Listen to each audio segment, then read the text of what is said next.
I am Dr. Chand Singh, Assistant Professor of History, DAV College Ambala city. प्रिय विद्यार्थियों, ये establishment of Mughal empire Babur and Humayun का जो lecture था उसका दूसरी कड़ी में ये हमारा आज हुमायूं से संबंधित दूसरा लेक्चर है। और इसको अगर हम देखें, मुग़ल एम्पायर का सुदृढ़ कैसे हुआ या उसे छोड़ना पड़ा, तो किस प्रकार ये हुमायूं जो है वो सिंहासन पर बैठा, ये हमें देखना पड़ेगा। 26 दिसंबर 1530 को दिन सोमवार बाबर की मृत्यु हुई और ठीक उसके 4 दिन के बाद 30 दिसंबर 1530 को हुमायूं सिंहासन पर बैठा, दिन शुक्रवार। इसके बारे में ये कहा जाता है कि एक षड्यंत्र रचा गया था।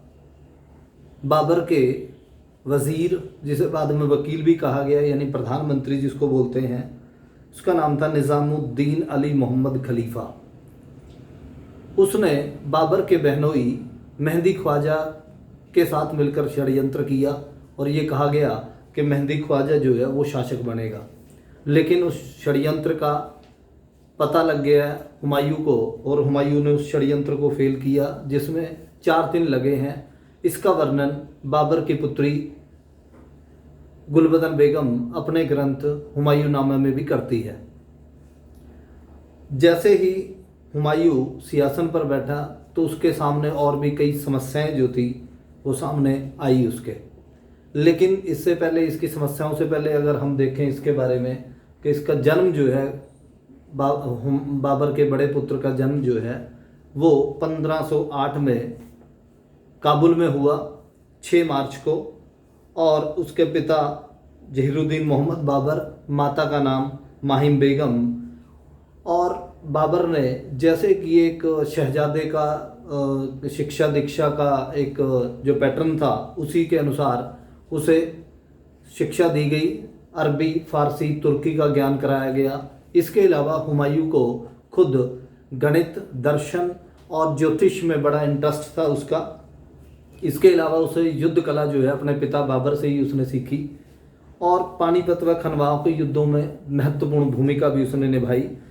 उसके अलावा जो एडमिनिस्ट्रेटिव जो एक्सपीरियंस था उसको, वो बदखशां से और बाद में इसारे फिरोज़ा व संभल में उसको गवर्नर नियुक्त किया, वहाँ से उसने सीखा।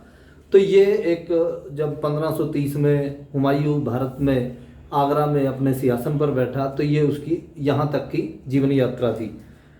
जब वो सिंहासन पर बैठा तो उसके सामने कुछ समस्याएं थी और वो समस्याएं इस प्रकार की थी कि उसको उत्तराधिकार में चैलेंज था। जैसे कि उसका जो फूफा है या बाबर का जो बहनोई था मेहंदी ख्वाजा, उसने उसको चैलेंज दिया। वो उसको दबाने में भी कामयाब हुआ, उस विद्रोह को। इसके अलावा जब उसकी बाबर की मृत्यु हुई तो उसने अपने राज्य को बांटने की बात की थी और हुमायूं ने उसी के अनुसार अपने भाइयों में ये राज्य बांट दिया। बाबर के 4 पुत्र थे, हुमायूं, कामरान, हिंदाल और अस्करी।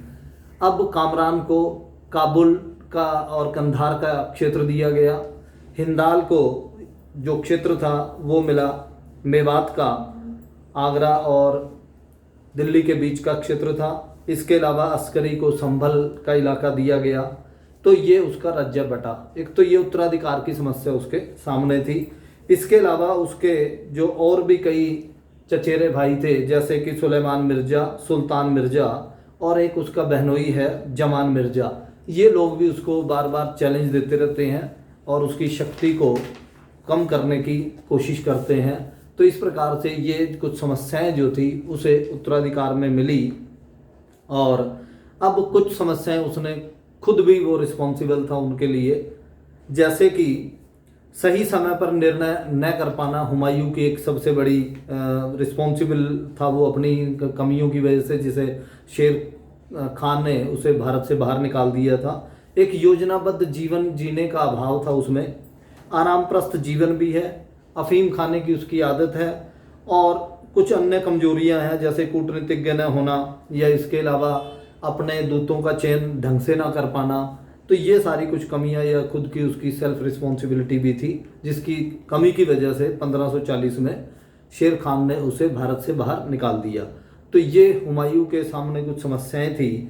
अब जैसे ही वो सिंहासन पर बैठा 30 दिसंबर 1530 को, तो उसने उसके विद इन 5 मंथ्स के अंदर ही अपने राज्य को विस्तार करने के लिए आगे बढ़ा वो, और उसने कार्रवाई शुरू की। जब हम देखते हैं भारत का मैप और उसमें ये देखते हैं हम, आगरा जो है, आगरा को बचाने के लिए दक्षिण से बयाना, धौलपुर, ग्वालियर और कलिंजर, ये 4 ऐसे किले हैं जो कि उसे दक्षिण से उसकी सुरक्षा करते हैं, आगरा और दिल्ली की।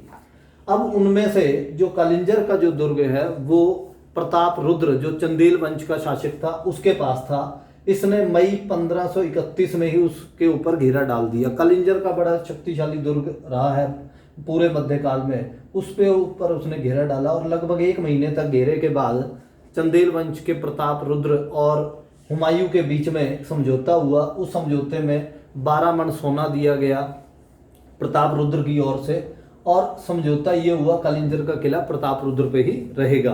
तो इस प्रकार से जो 12 मन सोना और उसके संधि जो हुई है उससे उसको फायदा पहुंचा है।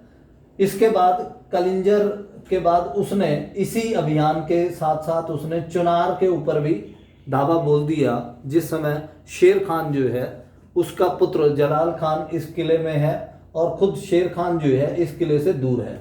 बाद में इन दोनों के बीच भी एक समझौता हुआ और इस समझौते में ये बात रखी, शेर खान का पुत्र कुतुब खान हुमायूं की सेवा में आगरा जाएगा 500 सैनिकों के साथ, और इसके अलावा 3 मन सोना जो है वो शेर खान जो है हुमायूं को देगा। अब जो मन है उस समय सोने का वो 16 शेर का 1 मन जो है वो बनता था, तो उसने एक समझौता ये भी किया। इसके बाद वो वापस जो है अपनी राजधानी आगरा जो है वहाँ आ गया है। तो ये आरंभिक जो अभियान थे उसने चलाए। इसके अलावा एक और अभियान जो था वो उसने लगभग 1 साल के बाद चलाया, और हुमायूं आगरा में अक्टूबर 1531 से लेकर और सितंबर 1532 तक वो आगरा में ही रहा। ऐसी स्थिति में जो बचे खुचे अफगान थे जो बाबर के समय में भी थे, जिसमें बीबन और बायजीद बड़े प्रमुख हैं और अफगान, और उन्होंने जौनपुर और लखनऊ मानिकपुर तक का जो क्षेत्र था वो अपने अधिकार में कर लिया है। अब उनके खिलाफ कार्रवाई के लिए वो है अक्टूबर 1532 में वहाँ से चला और उसने आके इनके खिलाफ जो है वो कार्रवाई की, और उसमें जो बायजीद था वो मारा गया। और ये जो युद्ध था गोमती नदी के किनारे दादरा, जिसको दौरा भी कहा जाता है, वो जो युद्ध था वहाँ हुआ। लखनऊ के पास था ये गोमती नदी के किनारे पर। यहाँ उसने इस जो अफगान थे जो इकट्ठे हो गए थे उसके खिलाफ हुमायूं के, और उस पूरे इलाके पर उन्होंने जो दोआब का जो क्षेत्र था उसमें अपना प्रभाव जमाने की कोशिश की, तो उसको इसने कामयाब नहीं होने दिया। इसके अलावा रीवा में जो महमूद भट्ट था वो भी इनके साथ था। जब ये युद्ध हार गए यहाँ दौरा का, तो इसमें अफगान भाग गए हैं, बायजीद तो मारा ही गया है। तो इस पूरे क्षेत्र पर लखनऊ मानिकपुर जौनपुर पर दोबारा अधिकार जो है हुमायूं ने कर लिया। तो ये कुछ आरंभिक अभियान थे। इसके बाद जो वास्तविक जो इसकी जो झगड़े हुए हैं वो 2 व्यक्तियों से हुए हैं। एक शेर खान था बंगाल बिहार में, और एक है गुजरात का बहादुर शाह। अब वो जो कार्रवाई थी जो लंबे समय तक भी चली बहादुर शाह की, और बहादुर शाह ने ही क्या किया है, यहाँ एक मालवा जो था इसका बिल्कुल आगरा के दक्षिण में जो इलाका था वो मालवा का क्षेत्र था, उसके ऊपर अपना प्रभाव जमाना शुरू किया मार्च 1531 में। जब वो बैठा है, लगभग 3 महीने हुए हैं यहाँ, और लगभग भी उम्र में भी वो इसके बराबर ही है। अब जो गुजरात का जो शासक है वो महत्वाकांक्षी है। उसने यहाँ तक कि अपने भाइयों की भी हत्या की है, 5 भाइयों की, 6 भाई थे, 5 की उसने हत्या की, और अब वो अपने राज्य का विस्तार करना चाहता है। उसने चित्तौड़ को घेर लिया है। अब जो चित्तौड़ का घेरा उसने डाला है, उस स्थिति में चित्तौड़ को घेरना उसका ये था मकसद कि इसको अपने राज्य में वो मिलाए। लेकिन अब जो हुमायूं है उसको भी ये लगता है अगर चित्तौड़ रणथंभौर का ये जो इलाका है अगर वो गुजरात के शासक के पास आ जाता है तो उसको दिल्ली और आगरा में खतरा पैदा हो जाएगा। और ऐसी स्थिति में ये पहला घेरा था, उसने आगरा से अपनी सेनाएं लेकर और वो ग्वालियर में आ गया। इससे बहादुर शाह के ऊपर भी एक असर पड़ा है। उसे ये लगा कि अब वो चित्तौड़ की हेल्प के लिए आ सकता है, या वो ऊपर से मालवा होते हुए गुजरात भी जा सकता है, उसका मौलिक राज्य छीन सकता है। इसके साथ ही ये घटना और होती है, चित्तौड़ में जो रानी थी, रानी कर्णवती, जो संरक्षक थी अपने पुत्र की, उसने राखी के तौर पर एक कंगन जो है हुमायूं के पास भेजा उसकी सहायता के लिए। तो वो डायरेक्ट चित्तौड़ तो नहीं गया, लेकिन आगरा से वो ग्वालियर आया, जिससे कि बहादुर शाह के ऊपर प्रेशर बना और उसने 3 महीने बाद जो है ये घेरा जो था यहाँ से उठा लिया। ये घटना जो है ये मार्च 33 की है, ये जो घेरा उठाने की थी, और उसने ये नवंबर दिसंबर 1532 में चित्तौड़ को घेरा था। तो ऐसी स्थिति में ये पहला जो अभियान था बहादुर शाह का, उसको हुमायूं ने असफल कर दिया है। और उसके बाद दोबारा ग्वालियर से जब दिल्ली वो वापस यहाँ आगरा आया, तो आगरा के बाद वो दिल्ली गया। दिल्ली में अब उसने वहाँ लगभग 1 साल लगाया और एक किला बनवाया जिसका दीन पनाह नाम से उसने ये बसाया, और लगभग 1 साल वो रहा। और यहाँ तक कि जब उसका किला बनकर तैयार हुआ ये दिल्ली में जुलाई 1534 में, तो खुद बहादुर शाह ने उसको बधाई भी दी है इस किले की। और इसके बदले में हुमायूं ने बहादुर शाह से ये कहा कि जो बचे कुचे अफगान हैं जो उसके पास आते हैं उनको शरण ना देवो। तो इस प्रकार से ये 34 तक जो है वो दिल्ली में रहा। इसके बाद इसका फायदा उठाते हुए गुजरात के शासक बहादुर शाह ने दोबारा चित्तौड़ के ऊपर हमला कर दिया है। अब वही खतरा जो पहले भी उसको था दिल्ली आगरा को बचाने का, अब वो आगरा से अपनी सेनाएं लेकर उज्जैन आ गया है। अब उसे ये लगा कि वो गुजरात जा सकता है, इसीलिए अब उसने वो जो चित्तौड़ का जो घेरा था उसे उठाया और उसको चित्तौड़ को छोड़कर वो यहाँ मंदसौर की ओर आया है। अब यहाँ उज्जैन से वो भी मंदसौर की ओर चला है अपनी सेनाएं लेकर हुमायूं। अब हुमायूं और बहादुर शाह की जो सेनाएं थी वो आमने सामने हुई हैं। अब ऐसी स्थिति में चित्तौड़ के ऊपर जो अपना जो प्रभाव था वो स्थापित करके और उससे काफ़ी मात्रा में उसने धन भी लिया, वो सब करके जब वापस आया तो बहादुर शाह के जो अमीर हैं वो ये कहते हैं कि वो तुरंत हमला करे, लेकिन उसने हमला नहीं किया, बल्कि जो एक तोपची उसका था रूमी तोपची, रूमी खां, बाद में वो हुमायूं की सेवा में आ गया था, उसके कहने पर उसने क्या किया, वो स्ट्रेटजी जो थी लड़ने की जो पहले पानीपत और खानवा में बाबर ने अपनाई थी उसको अपनाया उसने।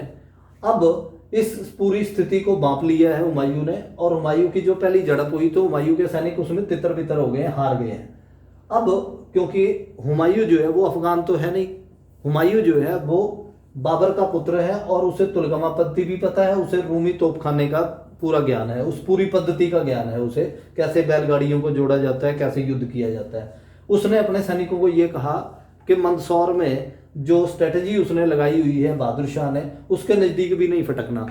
अब उसने दूर से घेरा डाला और जो खाद्य सामग्री बहादुर शाह के पास पहुंचती थी उसको उसने रोक दिया। ऐसी स्थिति में बहादुर शाह जो है वो असहाय हो गया, उसके छकड़े उसके तोपखाने किसी काम के नहीं रहे। ऐसी स्थिति में वो ये सब छोड़कर उसने यहाँ से भागा और वो मांडू में जाके उसने शरण ली।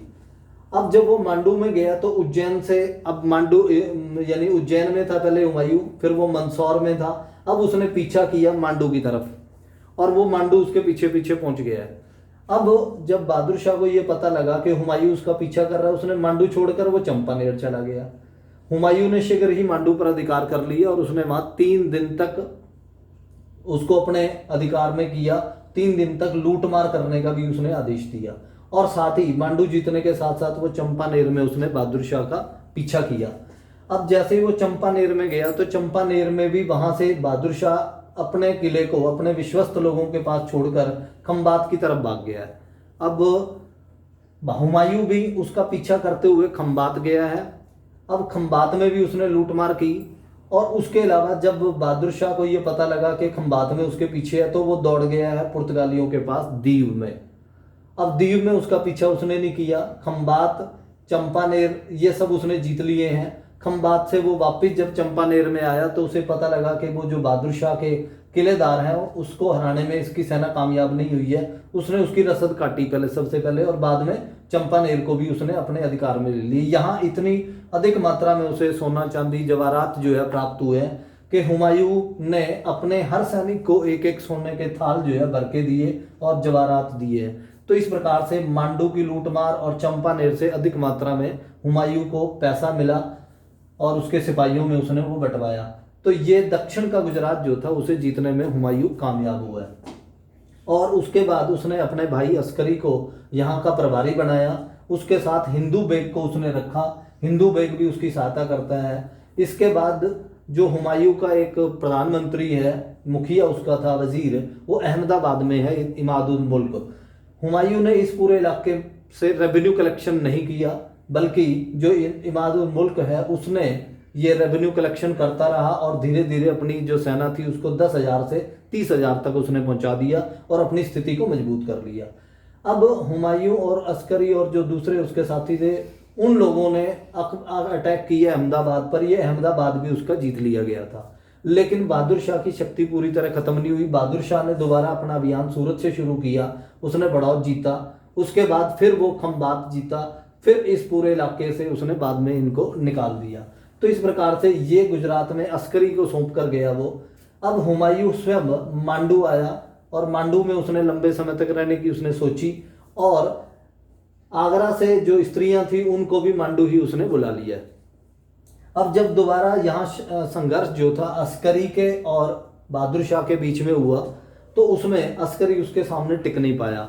अहमदाबाद छोड़कर वो चंपानेर गया। चंपानेर में जब वो गया बहादुर शाह की सेना से बचते हुए, तो चंपानेर के किलेदार ने किला ही नहीं खोला अस्करी के लिए। तो अस्करी इससे बड़ा नाराज हुआ और उसने अब रुख कर लिया आगरा की तरफ। अब वो आगरा भागने की तैयारी में है। जब ये बात मांडू में बैठे हुए हुमायूं को पता चली, उसे ये लगा कि अस्करी कभी आगरा में जाकर अपने आप को स्वतंत्र शासक घोषित न कर दे। उसने उसका पीछा किया और वो चित्तौड़ में उसको पकड़ लिया, और दोनों के बीच में, अस्करी और हुमायूं के बीच में सलाह हुई, और इस प्रकार से ये जो इलाका था ये उसके हाथ से निकल गया है। जब मांडू उसने छोड़ा, मांडू से जब वो आगरा गए वापस दोनों भाई अस्करी और हुमायूं, तो ये बड़ा इलाका जो था मालवा का और गुजरात का उनके हाथ से निकल गया था। तो ये उनका जो अभियान था एक प्रकार से असफल रहा। और उस असफल रहने के कारण क्या थे, एक तो अस्करी जो है वो दूरदर्शी नहीं है, और जो उसके अमीर हैं या जो बेग हैं हुमायूं के, वो भी ये नहीं चाहते हैं कि वो लंबे समय तक गुजरात में रहें। और वो ये मानते थे यहाँ हमने जो लूटमार करनी थी वो हमने कर ली है, और लूटमार हमारा उद्देश्य है और धन कमाना वो हमने कर लिया है। तो हुमायूं ये चाहता है कि वहाँ उसको कंसोलिडेट करे, मजबूत करे, सुदृढ़ करे वो गुजरात को। लेकिन ये उसका अभियान जो था वो असफल रहा, और उस असफलता में उसका भाई जो अस्करी, जिसके ऊपर उसने ज़्यादा विश्वास किया, जिसकी वजह से ये सब हुआ, बाद में बहादुर शाह जो है वो पुर्तगालियों से लड़ता हुआ भी मारा गया। तो इस प्रकार से ये उसका अभियान था बहादुर शाह के खिलाफ, जिसमें उसका काफ़ी समय जो है वो लगा। इसके अलावा जैसे ही वो आगरा आता है, तो आगरा में उसे शेर खान की गतिविधियों का भी पता चलता है। उसने आरंभिक काल में ही सितंबर 1531 में चुनार के ऊपर जब घेरा डाला, शेर शाह से समझौता किया था, तो उसमें उसने अपने पुत्र कुतुब खान को आगरा में उसकी सेवा के लिए भेजा। 500 सैनिक वो लेके गया है। लेकिन जैसे ही हुमायूं गुजरात के खिलाफ अभियान करता है, तो उसका फायदा उठाकर कुतुब खान, शेर खान का पुत्र, आगरा को छोड़ देता है और दोबारा अपने पिता की सेवा में आ जाता है। तो इस प्रकार से ये उसका जो समझौता था उसने उसको खत्म कर दिया और अपनी स्थिति यहाँ सुदृढ़ करने में लगा हुआ है। वो बिहार के इलाके में, बंगाल के इलाके में, अब बंगाल में भी उसने सूरतगढ़ की लड़ाई में नुसरत शाह की सेना को हरा दिया है। तो अपनी शक्ति को बढ़ाने में लगा हुआ है शेर खान। तो उसको कंट्रोल करने के लिए ये शीघ्र ही अभियान चलाया, और इसने जुलाई में ही, बारिश के दिनों में ही आगरा से वो इस अभियान पर चला और वो वाराणसी में आ गया है, यानी बनारस। अब जब वो इस इलाके में आया, तो उसका जो किला था चुनार, जो कि आगे के अभियान के लिए एक महत्वपूर्ण केंद्र था, वो लगभग सिर्फ 30 किलोमीटर था, वो उसके किनारे तक पहुंच गया है। अब उसने वहाँ 6 महीने लगाए हैं। उसके बाद बारिश के, और जब सर्दियाँ शुरू हुई, जनवरी 1538 में उसने चुनार को घेर लिया है। अब जब चुनार था, चुनार का जब उसने घेरा डाल लिया, तो उस चुनार में वो कई महीने उसने लगा दिए, 6 महीने लग गए उसके। और जो उसका तोपची था, जो रूमी खां, जो उसे गुजरात से मिला था, तो उसके कहने पर इसने ये घेरा लंबे समय तक डाल के रखा। अब इस पूरी स्थिति के दौरान जो है, शेर खान अपना यहाँ से भी जो खजाना था उसे लेकर भी वो रोहतास गया, अपना पैसा रखा उसने वहाँ खजाना, और उसके बाद गौड़ की तरफ चला गया वो। इसके बाद जब वो जीतने लगा, तो ये किला जो है वो चुनार का खाली किला था, उसके ऊपर उसने अधिकार करने में वो कामयाब भी हुआ।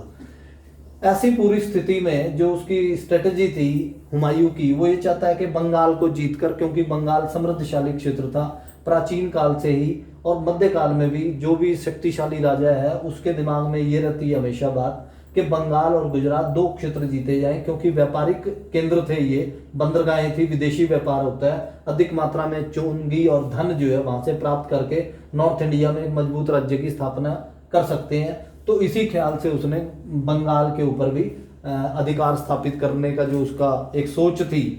और यहाँ तक कि शेर खान और उसके बीच में बातचीत होती रही हुमायूं के बीच में, तो हुमायूं ने उसको ये कहा कि जौनपुर और चुनार के क्षेत्र में वो उसको जागीर दे देगा, बंगाल में मत जाए वो। अब जब वो बंगाल जीत गया है शेर खान, वहाँ की स्थिति भी अलग आ गई है। वहाँ जो महमूद शाह नाम का जो शासक था, जिसने नुसरत शाह के भतीजे की, नुसरत शाह के बेटे और अपने भतीजे की हत्या करके वो बैठा था, उसने उसको भी वहाँ यानी इग्नोर किया और इस पूरे राज्य को उसने जीत लिया है। अब जब भी हुमायूं मांग करता है उससे गौड़ की और बंगाल की, और यहाँ तक कि महमूद शाह भी हुमायूं से सहायता मांगता है, तो शेर खान बड़ा को हैरानी होती है कि वो ये इलाके शेर खान को देने को तैयार है हुमायूं, और बंगाल लेना चाहता है। तो उसने बातचीत के दौरान जो है शेर खान ने जवाब दिया, ये कहता है बंगाल को जीतने के लिए अपना खून पसीना इसलिए नहीं बहाया कि अब उसे छोड़ दूं, इसलिए उसने प्रस्ताव किया कि अगर हुमायूं उसके बंगाल में अधिकृत प्रदेशों को मान्यता प्रदान कर दे तो वह हुमायूं के लिए बिहार छोड़ने और बंगाल की आय में से सालाना 10 लाख की पेशकश देने को तैयार है। यानी इधर ये भी बंगाल पर अधिकार करना चाहता है, ये भी। ऐसी स्थिति में गौड़ से जो लूटा हुआ जो खजाना था शीघ्र ही रोहतास के किले में भिजवा दिए है शेर खान ने, और उसको तब तक रोक के रखा जब तक उसका खजाना शिफ्ट नहीं होता।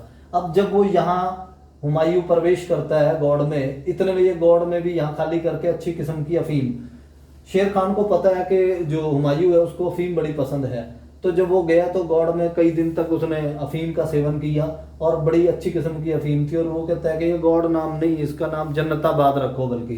तो ये एक क्या था, उसकी सोची समझी नीति थी। जब वो यहाँ रुका हुआ है तो वो वापस आया रोहतास, और उसने चुनार, मुंगेर, जौनपुर और यहाँ तक कि कन्नौज के इलाकों तक भी अपनी पैठ बना ली है। तो यानी उसने रास्ता रोकने का जो प्लान था हुमायूं का वो कर लिया है। अब जब उसे इस बात का पता चला कि अब जो उसका रास्ता शेर खान रोकेगा, तो उसने अपने भाई हिंदाल अस्करी से सहायता मांगी और उनको ये कहा, क्योंकि उनको क्षेत्र जो है वो पूर्णिया और दूसरे इलाके उनको जागीर के रूप में दिए, और अब उनको ये कहा रसद सामग्री भेजिए अपने भाइयों को। उन्होंने ना तो रसद सामग्री भेजी है ना वो स्वयं आए हैं। ऐसी स्थिति में जब ये बंगाल को कंट्रोल करने की बात आई तो उसका एक बड़ा महत्वपूर्ण सेवक था हुमायूं का, और जिसका नाम था जाहिद बेग। उसने उसको कहा जाहिद बेग को कि वो बंगाल को कंट्रोल करे, लेकिन जाहिद बेग ने उसको स्पष्ट मना किया है हुमायूं को। उसने कहा मेरे कत्ल का इससे बेहतर तरीका नहीं हो सकता था क्या, यानी मुझे यहाँ रुकूंगा तो मैं मरूंगा पक्का।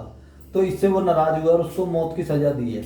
जाहिद बेग जो है वो यहाँ से भाग गया है आगरा, और साथ ही अपने और 2 बेग जो थे हाजी मोहम्मद और दीनदार बेग, यानी 2 प्रमुख सूबेदारों को भी वो लेके भाग गया यहाँ से।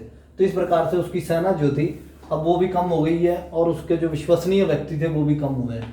अब उसने बंगाल में जो काम चलाऊ जो सरकार थी जहांगीर बेग के अंडर में उसको छोड़कर, और उसने अब मूव किया आगरा की तरफ।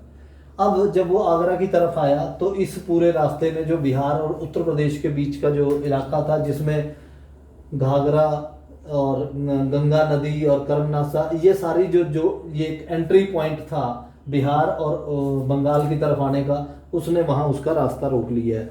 अब वो जनवरी 39 में बंगाल छोड़ा हुमायूं ने, और वो यहाँ जुलाई में चला, यानी यहाँ पहुँच गया अप्रैल में, और वो अप्रैल, मई और जून तक लगभग 3 महीने तक जो है वो कर्मनासा और गंगा नदी के बीच में जाकर उसने अपने शिविर लगा लिए हैं। शेर खान ने उसको रोक लिया। शेर खान भी शिविर लगा के सामने बैठा है और इधर हुमायूं भी शिविर लगा के बैठा है, किसी ने किसी पे कोई हमला नहीं किया।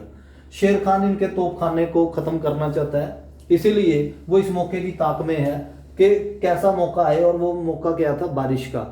जैसे ही 26 जून की रात को जब बारिश शुरू हुई तो उस बारिश में इसने मौका उठाया शेर खान ने, और उसने अचानक हमला कर दिया। ऐसे में जो हुमायूं की गलती क्या थी, उसने अपने बिल्कुल पीछे कर्मनासा नदी को छोड़ा। अब आगे की तरफ तो उसको क्या है, गंगा नदी है, पीछे क्या कर्मनासा नदी है। जैसे ही बारिश आई तो नदी में पानी ज्यादा बढ़ गया, तो उसके जहां शिविर लगे हुए थे वहां पानी भर गया। उसके सैनिक अपने शिविर में से अपने सामान को ऊंचाई पर ले जाने में लगे हुए थे, ऊपर से अचानक हमला कर दिया। ऐसी स्थिति में भगदड़ मच गई है, मुगल सैनिकों में तोपखाना नकारा हो गया है और 8,000 जो मुगल सैनिक है वो मारे गए हैं। उसकी 2 पत्नियां मारी गई हैं, उसकी एक पुत्री मारी गई है हुमायूं की। तो इस प्रकार से बड़ा एक ये हार थी अचानक आक्रमण करने से, और खुद गंगा नदी में डूबने से बचा हुमायूं। और वहाँ हुमायूं को बचाने में निजाम नाम का एक व्यक्ति था जो बिश्ती का काम करता था, निजाम बिश्ती के नाम से फेमस है। उसने हुमायूं को गंगा नदी में डूबने से बचाया। बाद में जब वो भागकर आगरा गया हुमायूं, तो वो निजाम को भी साथ ले गया। तो निजाम बिश्ती को उसने दिल्ली में आगरा में उसने 1 दिन का उसको शासक बनाया। अब जो निजाम बिश्ती था उसने चमड़े के सिक्के चलाए हैं, ये इतिहास में विदित है कि चमड़े के सिक्के किसने चलाए। तो ये हुमायूं की जान बचाने वाला जो निजाम बिश्ती था, जब आगरा में 1 दिन का शासक बना तो उसने ये चमड़े के सिक्के चलाए। तो इस प्रकार से वो यहाँ हार कर, बुरी हार थी ये उसकी शेर खान के। अब जैसे ही वो यहाँ हार गया और शेर खान जीत गया, तो शेर खान ने अपना नाम यहाँ शेरशाह रख लिया है अब। और अब उसकी एक नई स्ट्रेटजी वो ये है कि वो अब उसका पीछा करे और उसको 3 तरीके से घेरे। कन्नौज में उसका पुत्र जो है कुतुब खान है, आगरा की तरफ अटैक करने को कहा। यहाँ मांडू की तरफ से ईसा खान को कहा गया, और वो खुद बिहार या चुनार की तरफ से वो उस पर अटैक करने की बात करता है। अब आगरा में जाके इसने एक और घटना बीच में होती है। हुमायूं का भाई हिंदाल जब वो इस अभियान पर था बंगाल के, तो उसने आगरा में अपने आप को स्वतंत्र घोषित कर दिया। जो बेग जो है यहाँ से भागकर, जो अमीर जो थे वो भागकर जो आगरा में गए थे, उन्होंने उकसाया कि वो अपने आप को शासक घोषित कर दे। तो हिंदाल ने अपने आप को शासक घोषित किया और अपने नाम का खुतबा पढ़वाया उसने। लेकिन ऐसी स्थिति में जो पंजाब में हुमायूं का भाई कामरान बैठा है लाहौर में, तो वो लाहौर से वो आगरा आता है और अपने भाई हिंदाल को समझाता है। वो कहता है स्वतंत्र होने के सपने मत देख। इसी बीच हुमायूं भी पहुंचता है। अब उसने अपने भाइयों के साथ गठबंधन बनाया और वो जो अफगानों का जो खतरा था, एकजुट हुए हैं वो। और अब वो सभी कामरान, हिंदाल, अस्करी, हुमायूं सब मिलकर कन्नौज की तरफ जाते हैं।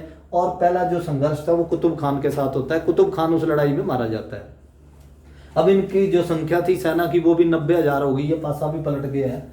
अब यहाँ से जो शेर खान था, अब वो इस इलाके से, बिहार के इलाके से वो कन्नौज की तरफ गया। अब यहाँ पर भी वही गलती हुई, आमने सामने जैसे 1 महीने तक यहाँ भी सेना एक दूसरे के सामने पड़ी रही और युद्ध नहीं किया हुमायूं ने। अगर वो अचानक उसके ऊपर आक्रमण करता तो वो युद्ध जीत सकता था। कुतुब खान की मृत्यु का गम था शेर खान को, लेकिन अब उसे संभलने का मौका दिया। और ये भी जो शिविर था उसने कन्नौज नदी के जो कन्नौज है उसके ऊपर की तरफ जो है, जी कन्नौज का युद्ध भी कहते हैं इसको, बेलग्राम का युद्ध भी का जो इलाका है, वहां उसने अपने शिविर लगाए। और जो गलती उसने यहाँ चौसा में की थी वही गलती इसने यहाँ भी की। अब अचानक ही उसने 1 महीने जब बैठे रहे वो एक दूसरे के सामने, तो वही गलती की। अचानक ही शेर खान ने फिर हमला किया।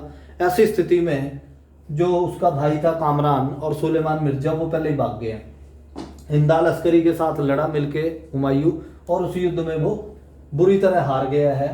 और यहाँ से ये उसकी अंतिम और निर्णायक हार थी भारत में शेर खान के खिलाफ, यानी जो अब शेरशाह सूरी के नाम से जाना जाता है।